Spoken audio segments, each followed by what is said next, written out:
تو الٹی کہانی. دیکھو جیسے جم جانے والا ویٹ لفٹنگ کرتا ہے نا تو بازوؤں میں طاقت بڑھتی ہے نا, کمزور بازو بھی کیا ہو جاتے ہیں, مضبوط ہو جاتے ہیں. تو جو قوت استعمال ہوتی ہے وہ کم ہونے کے بجائے کیا ہوتی ہے, بڑھتی ہے. تو ایسے ہی جب غصہ آیا کرے نا, پی جایا کرو, اس سے غصہ پینے کی طاقت بڑھے گی. آج بعض ماہر نفسیات, سب نہیں, بعض ماہر نفسیات الٹی گنتیاں سکھا رہے ہیں لوگوں کو کہ غصے کو برداشت کرنے سے آدمی وہ ہو جاتا ہے تو کہیں نہ کہیں جا کے نکال دینا چاہیے. بعض, سب نہیں کرتے, جو سمجھدار ہیں وہ تو یہی کہتے ہیں کہ غصہ جاری کرنے سے وقتی فائدہ ہوتا ہے, حقیقت میں فائدے کے بجائے نقصان ہوتا ہے. لوگ کہتے ہیں نا غصہ آ رہا ہو تو پیو نہیں, اس سے ڈپریشن میں جاتا ہے آدمی, اس سے یوں ہو جاتا ہے, اس سے فلانی جگہ فرق بند ہونے کا خطرہ ہوتا ہے, یوں ہوتا ہے, وہ ہوتا ہے, لہذا نکال دو. تو ایسا نہیں ہے. غصہ آپ نکالتے رہیں گے تو وقتی فائدہ تو ہوگا آپ کو.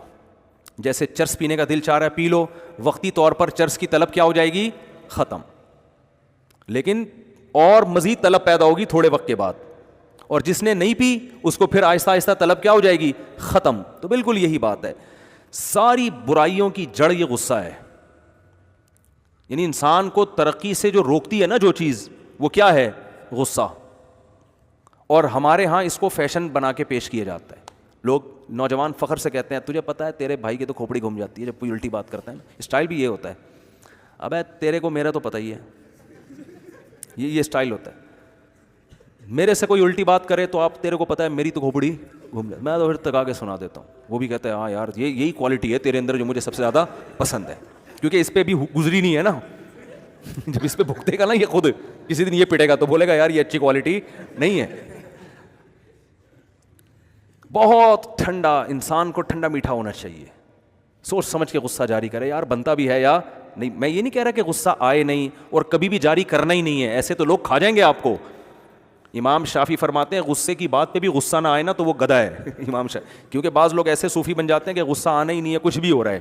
ایسا نہیں ہے, جب انسان گوشت کھائے گا انسان تو غصہ آئے گا, لیکن کتنا جاری کرنا ہے, کہاں کنٹرول کرنا ہے, یہ لگام آپ کے ہاتھ میں ہونی, اس گھوڑے کی لگام آپ کے ہاتھ میں ہونی چاہیے.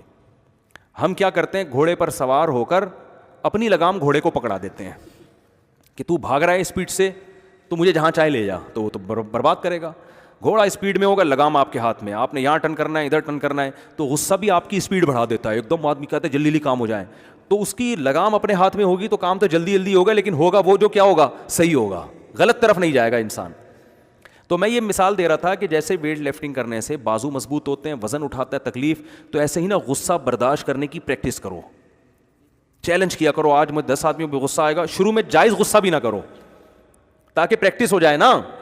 ابے جو باڈی بلڈنگ کرتا ہے وہ خامخواہ کے ویٹ اٹھا رہا ہوتا ہے نا, حالانکہ ویٹ اٹھانے کی ضرورت بھی نہیں ہوتی. کوئی ابا نے تھوڑی کہا ہوتا ہے کہ 20 کلو آٹا لے کر آ ویٹ اٹھا, وہ کہہ رہے ہیں بس جب ابا کہیں گے تو پھر اٹھے گا نہیں, تو اس سے پہلے ویٹ اٹھا لو.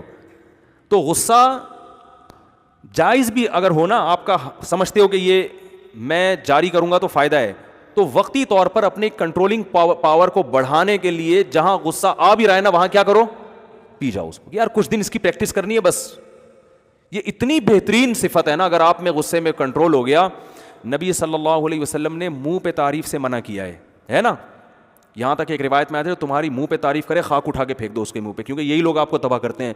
لیکن بعض صحابہ میں ایسی کوالٹیز تھیں کہ آپ صلی اللہ علیہ وسلم نے اپنا یہ اصول توڑ دیا اور ان کے بلا کے ان کے چہرے پہ ان کی تعریف کی ہے. کیونکہ بعض صفات ایسی ہوتی ہیں کہ بھائی وہ اپریشیٹ بنتا ہے اس میں, چاہے وہ منہ پہ ہی تعریف ہو. ایک صحابی کے کو نبی صلی اللہ علیہ وسلم نے فرمایا ان فیک خصلتین یحبہم اللہ ورسولہ, تمہارے اندر 2 کوالٹیز ایسی ہیں جو اللہ اس کے رسول کو بہت پسند. اور یاد رکھیں میں اور آپ کسی کے منہ پہ تعریف کریں گے نا تو یہ تعریف اتنی بڑی تعریف نہیں ہے, کیونکہ ہو سکتا ہے ہم غلطی کر رہے ہوں, لیکن سید الانبیاء جن کا مقام سب سے افضل, جن کی زبان سے حق کے علاوہ کبھی کچھ نہیں نکلا, جو کچھ کہہ رہے ہیں اللہ کی طرف سے کہہ رہے ہیں, وہ کسی صحابی کو بلا کر ان کے چہرے پہ, ان کے منہ پہ, ان کے سامنے ان کو مخاطب کر کے ان کی تعریف کریں, تو اس کا مطلب بھائی وہ بڑی خاندانی صفات ہیں جو ان کو بلا کے ان کے چہرے پہ ان کی تعریف کی جا رہی ہے. یہ تو بہت ہی کچھ بڑھیا کوالٹی ہے ان کے اندر, بہت زیادہ ان کی اس میں قربانی ہے. تو وہ 2 کوالٹی کیا ہیں کہ کیا وہ تہجد پڑھتے تھے؟ بھائی نبی نے فرمایا کہ تمہارے اندر 2 صفات ایسی ہیں جو اللہ اس کے رسول کو بہت, بولو, پسند ہے. بہت پیاری صفات ہے تمہارے اندر 2. تو وہ 2 صفات تہجد بھی ہو سکتی تھی, میدان جنگ میں بہادری کے جوہر بھی ہو سکتے تھے, کچھ بھی نہیں نہیں نہیں نہیں, یہ تو ویسے ہی پسند ہے, اس کے لیے الگ سے بندے کو بلا کے بتانے کی ضرورت نہیں ہے. فرمایا 2 کوالٹی میں, ایک الحلم, برداشت. کیا ہے؟ برداشت. فوراً جذباتی نہیں ہو جاتے. کسی نے کوئی بھی بات آ کے کہہ دی, کچھ بھی کہہ دیا, ایک دم وہ تیش میں آ گئے, پسینہ ہوئے, رگیں پھوٹ رہی ہیں. برداشت. دوسرا الاناہ, جلد بازی نہیں ہے فیصلے میں. جب بھی کوئی فیصلہ کرنا ہوتا ہے تو پلاننگ کر کے, سوچ سمجھ کے, اس کے پازیٹیو نیگیٹو تمام پہلوؤں پہ غور کر کے اس کے بعد فیصلہ کرتے ہو. تو یہ جب ہی ہوتا ہے. اناہ جب پیدا ہوتی ہے جب حلم ہو, برداشت ہو. برداشت نہیں ہوگی تو فیصلے کیسے ہو رہے ہوتے ہیں؟ بولتے کیوں نہیں. جیسے آج کل لڑکے کہیں لڑکی پہ نظر پڑ گئی نا خوبصورت, فیصلہ کہ اس سے شادی ہوگی, یہ ہو جاتا ہے. ایک شاعر نے مجھے بتایا, ایک شاعر میں ملا اس سے, ہمارا دوست تھا, تو شادی نہیں کر رہا تھا اور صحت بھی خراب ہوتی جا رہی. میں نے ویسے ہی بچپن کا دوست تھا, میں نے کہا یار اتنے بوڑھے ہو گئے. کہتے یار میں ایک دفعہ کھارا در پہ کھڑا ہوا تھا, ایک حسینہ پہ میری نظر پڑی, یہ صحیح واقعہ بتا رہا ہوں, اس پہ میں ایسا عاشق ہو گیا کہ اب مجھے وہیں شادی کروں گا, اس کے علاوہ کہیں نہیں کروں گا. یہ ہے برداشت. اس کالڈ کیا ہے؟ برداشت اور پلاننگ کر کے فیصلہ.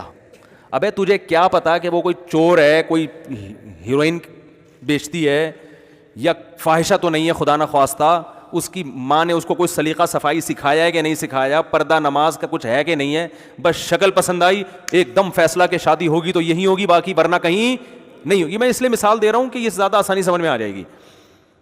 ہر کام میں ایسا چل رہا ہے, ہر کام اسی طرح ہو رہا ہے.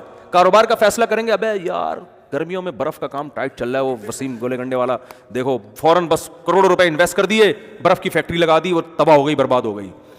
کہہ رہے ہم نے تو استخارہ نکال کے کام کیا تھا پھر بھی برباد ہو گیا. او بھائی آپ بزنس سے پہلے 1 سال پلاننگ کرتے, 100 دفعہ سوچتے اس کے فائدے کیا ہیں, نقصانات کیا ہیں, نہیں چلا تو برداشت کر پاؤں گا کہ نہیں کر پاؤں گا, اتنا تب پڑھے تو پاس کر ورنہ برداشت کر, ہے بھائی. تو ہر کام میں کیا ہے؟ سوچنا. ہمارے نبی صلی اللہ علیہ وسلم اکثر فکر میں رہتے تھے, اکثر فکر میں. تو کیسے دیکھو 13 سال مشرکین کے ظلم برداشت کیے ہیں, کبھی بھی نہیں ملتا کہ اٹھا کے حکم دیا اس صحابہ کو ان کو ہم برداشت کی حد ہو گئی ہے, بس اب تو ہم مار دیں گے, اب یہ کر دیں گے. حضرت بلال کو کہا کہ اب اگر تمہارا مولا تم پر پتھر رکھے تو اٹھا کے پھینک دینا اور 2 تپیڑ لگا دینا اس کے. کہیں بھی نہیں.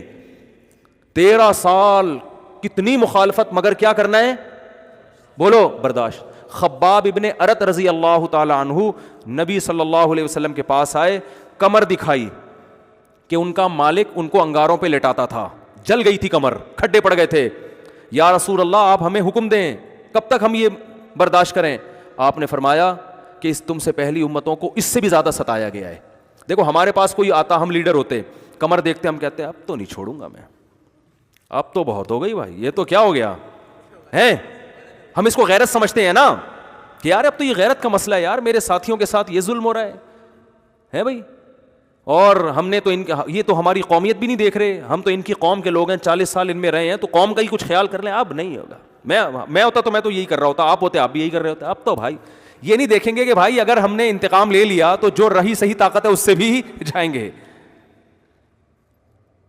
جو رہا سہا ہے اس سے بھی کیا ہو جائیں گے, پھر تو گئے کام سے.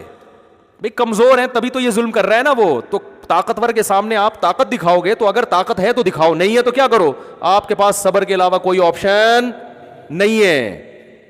نہیں آ رہی بات میرا خیال ہے, صبر کے علاوہ کوئی آپشن نہیں ہے.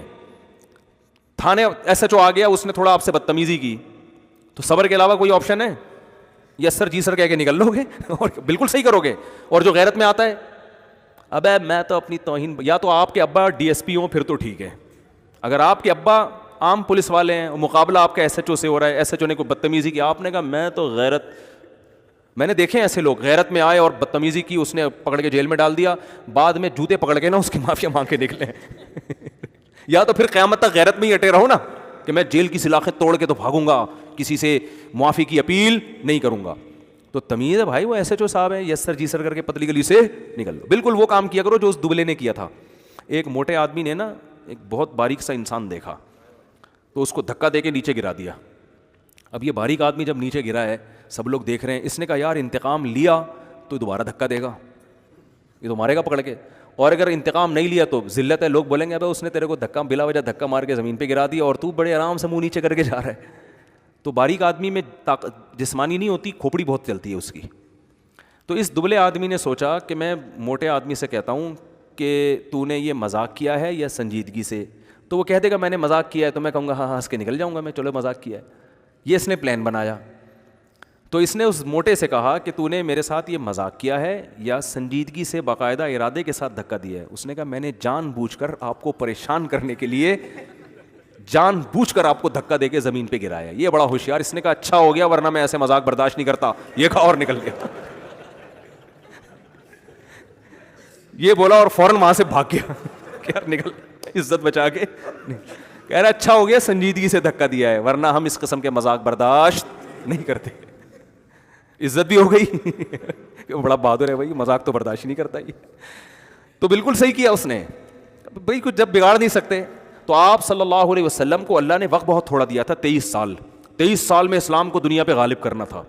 تو اس میں آپ کی پلاننگ میں زیادہ وقت گزرا ہے کہ بھائی کیسے کام کرنا ہے. تو پلاننگ اتنی برداشت اوجڑی رکھی جا رہی ہے اللہ کے, صرف بددعا دے رہے ہیں, ظاہری انتقام نہیں لے رہے. کیسا برداشت. پھر جب مدینہ گئے ہیں تو خالد ابن ولید نے کتنا نقصان پہنچایا غزوہ احد میں. لیکن جہاں موقع ملا کہ خالد ابن ولید کا دل تھوڑا نرم ہے, تو فوراً خالد ابن ولید رضی اللہ عنہ کو پیغام پہنچایا کہ خالد ابن ولید جیسا سردار اور ذہین آدمی اب تک اسلام قبول نہیں کیا, یہ ہماری سمجھ میں نہیں آتا. خالد ابن ولید کا سینہ کیا ہو گیا, چوڑا ہو گیا. یار میرے لیے تو بڑی عزت ہے یہاں پہ. اگر جذبات میں کوئی ہوتا, کوئی لیڈر ہوتا جذبات, بھائی ان کو تو چھوڑنا ہی نہیں ہے کسی قیمت پہ. انہوں نے تو بدر میں نقصان پہنچایا, ہمیں مکہ چھڑوانے پر مجبور کیا, اور غزوہ احد میں میرے چچا قتل ہوئے ان کی وجہ سے, ان کی لڑائی کی وجہ سے, اور اتنے 70 لوگ. اب تو دیکھو, تو انتقام تو ہو جاتا, لیکن اسلام دنیا میں غالب نہیں ہوتا. آپ برداشت کر رہے ہیں کہ بھائی یہی آدمی جو اتنا سخت ہمیں نقصان پہنچا سکتا ہے, اگر یہ ہماری طرف آ جائے نا تو ان سب نقصانات کی تلافی ہو جائے گی. یہ ہمارے دشمنوں کو یہی نقصان پہنچائے گا, اسی تلوار سے ہمارے دشمنوں کو قتل کرے گا. یہ چیز آج دینداروں میں بھی کیا ہے, بولو, شارٹ. اچھا اس کو سمجھا جاتا ہے تو بات بات پہ تیش میں آئے اور لات مارے. اور میں بھی ایسا ہی ہوں, میں کوئی اتنا برداشت والا نہیں ہوں, باتیں کرنا بہت آسان ہوتا ہے, ٹھیک ہے نا. ہماری بھی کھوپڑی گھومتی رہتی ہے, پھر سیٹنگ پہ لاتے رہتے ہیں. ظاہر ہے جس کے گھر 3 ہو اس کی تو کھوپڑی کبھی بھی سیٹ ہو ہی نہیں سکتی, یہ تو یاد رکھو. وہ تو کبھی ادھر گئے تو پھر وہاں سے وہاں کیوں بیٹھے ہوئے, یہاں کیوں نہیں آئے, پھر ادھر گئے تو میں نے کہا یار اللہ کے واسطے یار جینے دو بھائی, وہ تو بیچارہ اسی میں گھومتا رہتا ہے. تو کھوپڑی جو ہے نا انسان کی سیٹنگ پہ رہے. تو آپ صلی اللہ علیہ وسلم نے صحابی سے کیا فرمایا, تمہارے اندر 2 خوبیاں ایسی ہیں جو اللہ اس کے رسول کو پسند. ایک برداشت بہت ہے, دوسرا الانا, فیصلہ جلدی نہیں کرتے. تو فیصلہ کرنے سے پہلے نا کسی بھی چیز کو نا پین لے کے لکھا کریں باقاعدہ کہ اس کام کے فائدے کیا کیا ہیں.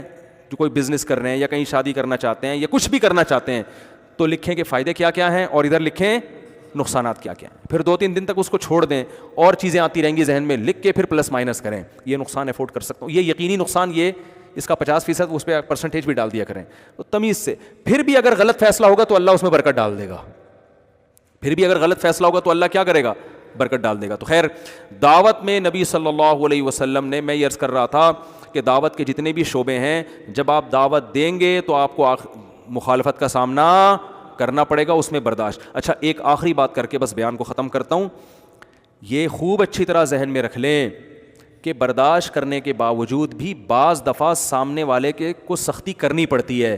تو ایسے موقع پہ بدگمانی جائز نہیں ہے, کیونکہ فیصلے, برداشت کا مطلب یہ نہیں ہے کہ غصہ جاری نہیں کرنا. برداشت کا مطلب یہ ہے کہ غصہ آپ کے کنٹرول میں ہو, جہاں آپ سمجھتے ہو کہ جاری کرنا ہے وہاں کرو, جہاں سمجھتے ہو جاری نہیں کرنا وہاں نہیں کرو. کیونکہ اگر بالکل میٹھا بن جائے نا انسان تو لوگ کھا کے ختم کر دیں گے آپ.